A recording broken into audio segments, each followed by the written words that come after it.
Alhamdulillahi Rabbil Alameen. As-salatu was-salamu ala khatimin nabiyyin wa ala alihi wa sahbihi ajma'in amma ba'd. Fa'udhu billahi minash shaitanir rajim. Bismillahir rahmanir rahim.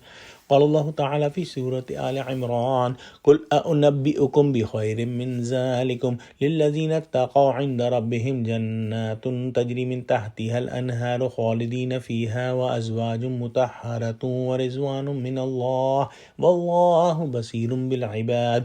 Translation. Say, shall I inform you of something much better than that? For those pious fearing Allah are gardens with their Rabb under which the rivers flows. They will live in there forever and will have purified companions, spouses, and pleasure from Allah. And Allah is seeing of all His servants. In the previous ayah that we studied yesterday, Allah subhanahu wa ta'ala explained the attractions of the world, and those attractions are very dear to human beings.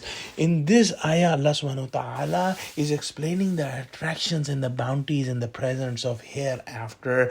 And these bounties will be given for those who fear Allah, who have the taqwa of Allah. And the taqwa of Allah is to save oneself from all the sins, from the kufr and shirk, from the bigger sins and the smaller sins, to get the pleasure of Allah.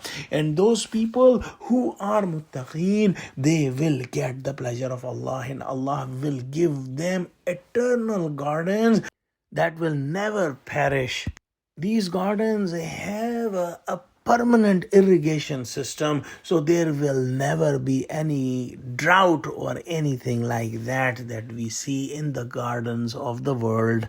Then Allah promises the muttaqeen the pure wives or the pure spouses, and these spouses will have no disease, no impurities, or no bad language or anything impure. They will be the pleasure, the absolute pleasure for the muttaqeen.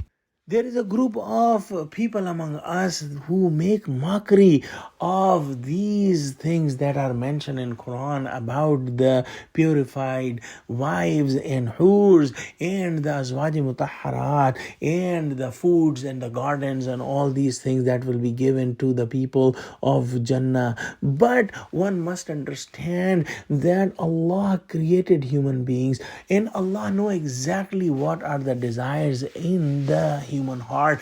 And the top level scholars and professors of psychiatry and psychology who study human psychology all their life and psychiatry all their life admit that these are the desires that are present in any human heart.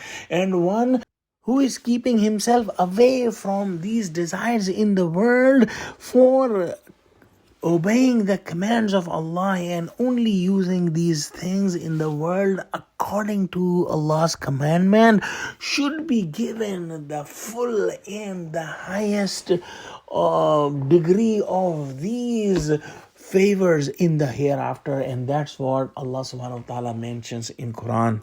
But in this ayah, Allah subhanahu wa ta'ala mentions even the higher and the top level favor that anyone can get, and that favor is when Allah subhanahu wa ta'ala is happy with His servants. And this is mentioned in a hadith that Prophet Muhammad sallallahu alaihi wasallam says that in the hereafter Allah subhanahu wa ta'ala will call the people of Jannah, and they will say that, "Oh our Rabb, we are here to listen to your orders, and all the goodness is in your control." Allah subhanahu wa ta'ala will say that, "Are you happy?" They will say, "Oh Allah, how can we not happy? You have given us the bounties and the things that you have never given us to any of your creation." Allah subhanahu wa ta'ala will say that, "Should I give you an even better thing?" And they will say, "What could be better than the bounties of Jannah that you have already given us?" And then Allah subhanahu wa ta'ala says that, "I am giving you my pleasure, and after today I will never be upset with you." And this is the highest achievement a human can get. Allahu Akbar. Oh Allah, please include us among those people. Ameen. Wa akhiru da'wana alhamdulillahi rabbil alameen. Assalamu alaikum wa rahmatullahi wa barakatuhu.